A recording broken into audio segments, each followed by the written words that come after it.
ಬಿಜೆಪಿಗರ Dharmasthala ಚಲೋಗೆ DK Shivakumar ಗರಂ ವ್ಯಕ್ತಪಡಿಸಿದ್ದಾರೆ. ಮೊದಲು ಬಿಜೆಪಿಯವರು ಯಾಕೆ ಮಾತನಾಡಲಿಲ್ಲ, ಈಗ ಏಕೆ ಅವರು ಮಾತನಾಡುತ್ತಿದ್ದಾರೆ? ಬಿಜೆಪಿಗರ ಧರ್ಮಸ್ಥಳ ಚಲೋಗೆ ಡಿಕೆ ಗರಂ ಆಗಿದ್ದಾರೆ. ಮೊದಲು ಬಿಜೆಪಿಯವರು ಯಾಕೆ ಮಾತನಾಡ್ತಾ ಇರಲಿಲ್ಲ, ಈಗ ಯಾಕೆ ಮಾತನಾಡ್ತಾ ಇದ್ದಾರೆ ಅಂತ ಹೇಳಿ ಪ್ರಶ್ನೆ ಮಾಡಿದ್ದಾರೆ. ಈಗ ಏಕೆ ಅವರು ಮಾತನಾಡುತ್ತಿದ್ದಾರೆ ಅಂತ ಹೇಳಿ ಡಿಕೆ ಶಿವಕುಮಾರ್ ಗರಂ ಆಗಿದ್ದಾರೆ. ಪ್ರಾರಂಭದಲ್ಲಿಯೇ ಏನಾದರೂ ಮಾತಾಡಬೇಕಿತ್ತಲ್ಲ, ಇದ್ದಕ್ಕಿದ್ದ ಹಾಗೆ ಚಲೋ ಅಂತ ಹೇಳಿ ನೀವು ಅಭಿಯಾನ ಮಾಡ್ತೀರಿ. ಈಗ ಬಿಜೆಪಿ ಅವರು ರಾಜಕೀಯ ಮಾಡ್ತಾ ಇದ್ದಾರೆ. It is literally political. BJP ಅವರು ರಾಜಕೀಯ ಮಾಡಲು ಧರ್ಮಸ್ಥಳಕ್ಕೆ ಹೋಗ್ತಿದ್ದಾರೆ. ಡಿಕೆಶಿ ಮಾತಿದು. ಹಿಂದುತ್ವ ನಮ್ಮ ಮನೆ ಆಸ್ತಿ ಅಂತ ಅಂದುಕೊಂಡಿದ್ದಾರೆ. ಏನು ಗುತ್ತಿಗೆ ತಗೊಂಡಿದ್ದಾರೇನು? ಅವರ ಯಾರ ಆಸ್ತಿಯೂ ಅಲ್ಲ. ಅವರವರ ಭಕ್ತಿ, ಅವರವರ ನಂಬಿಕೆ, ಅವರವರ ಸಂಪ್ರದಾಯ, ಅವರವರ ವಿಶ್ವಾಸ. ಬಿಜೆಪಿ ಅವರದ್ದು ರಾಜಕಾರಣ ಬಿಟ್ಟು ಬೇರೇನೂ ಇಲ್ಲ. ಸಾವಿನ ಮನೆಯಲ್ಲೂ ರಾಜಕಾರಣ ಮಾಡ್ತಾರೆ. ಹೆಣಹೂತ ಬುರುಡೆ ಪ್ರಕರಣವನ್ನು ಕೂಡ ರಾಜಕೀಯವಾಗಿ ಬಳಸ್ಕೊತಾರೆ. ಮೊದಲು ಯಾಕೆ ಮಾತನಾಡಲಿಲ್ಲ, ಈಗ ಯಾಕೆ ಮಾತನಾಡ್ತಾ ಇದ್ದಾರೆ?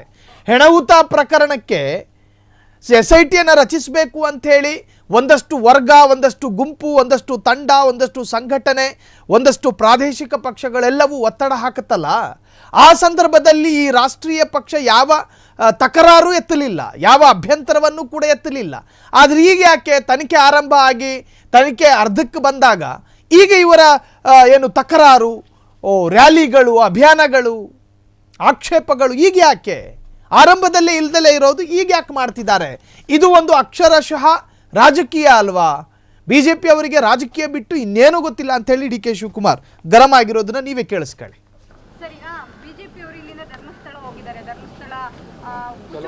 ನೋಡ್ರಿ, ಬಿಜೆಪಿ ಅವರು ಏನು ಮಾತಾಡಲಿಲ್ಲ, ಈಗೆಲ್ಲ ಮಾತಾಡ್ತಾ ಇದ್ದಾರೆ. ಸ್ಟಾರ್ಟಿಂಗು ಪ್ರಾರಂಭದಲ್ಲೇ ಅವ್ರು ಏನಾದ್ರು ಮಾತಾಡಬೇಕಾಯ್ತು. ಈಗ ಅವರು ರಾಜಕೀಯ ಮಾಡ್ತಾ ಇದ್ದಾರೆ. ಬಿಜೆಪಿಯವರು ಬೇರೆ ಏನಿಲ್ಲ, ಈಗ ರಾಜಕಾರಣ ಮಾಡ್ತಾ ಇದ್ದಾರೆ. ಬಿಜೆಪಿಯವ್ರದ್ದು ರಾಜಕಾರಣಕ್ಕೆ ಅವ್ರು ಹೋಗ್ತಾ ಇದ್ದಾರೆ ಹೊರತು ಅವರು ಹಿಂದುತ್ವ ನಮ್ಮ ಮನೆ ಆಸ್ತಿ ಅಂತ ತಿಳ್ಕೊಬಿಟ್ಟವ್ರೆ.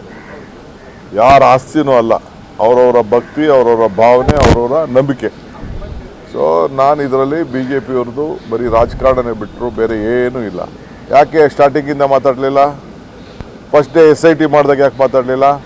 ಫಸ್ಟ್ ಡೇ ಅವನು ಯಾರೋ ಕಂಪ್ಲೇಂಟ್ ಕೊಟ್ಟಾಗ ಈ ಒಂದು ಕಂಪ್ಲೇಂಟ್ ಸರಿ ಇಲ್ಲ ಅಂತ ಯಾಕೆ ಹೇಳಲಿಲ್ಲ? ಇವರು ಒಬ್ಬರು ಮಾತಾಡಲಿಲ್ಲ. ಧರ್ಮಸ್ಥಳದ ಬಗ್ಗೆ ಪ್ರೀತಿಗಿಲ್ಲ ಅವ್ರಿಗೆ. ರಾಜಕಾರಣ ಮಾಡೋಕ್ಕೆ ಧರ್ಮಸ್ಥಳ ಬೇಕು ಅವ್ರಿಗೆ. ನಮ್ಗೆ ರಾಜಕಾರಣ ಮಾಡ್ಲಿಕ್ಕೆ ಧರ್ಮಸ್ಥಳ ಬೇಡ.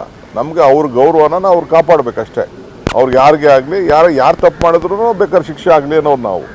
ಯಾಕೆಂದರೆ ಯಾರೋ ಪೊಲೀಸ್ ಸ್ಟೇಷನ್ಗೆ ಬಂದು ಸುಳ್ಳು ಪಳ್ಳೋ ಮತ್ತೊಂದು ಏನೋ ಕಂಪ್ಲೇಂಟ್ ಕೊಟ್ಟದನ್ನ ಕೋರ್ಟ್ಗೆ ಹೋಗಿ ಕೊಟ್ಟದನ್ನ ನೀವೇನಾದ್ರು ನಾವು ತನಿಖೆ ಮಾಡಲಿಲ್ಲ ಅಂತ, ಸರ್ಕಾರ ತನಿಖೆ ಮಾಡಲಿಲ್ಲ, ಏನು ಹೇಳ್ತೀರಿ ಇವರು? ಏನು ರೀ, ಕೋರ್ಟಲ್ಲಿ ಬಂದು 164 ಸ್ಟೇಟ್ಮೆಂಟ್ ಮಾಡೋದು ನೀವು ಮಾಡಲಿಲ್ಲ ಅಂತ ಅವರೇ ಹೇಳ್ತಿದ್ರು.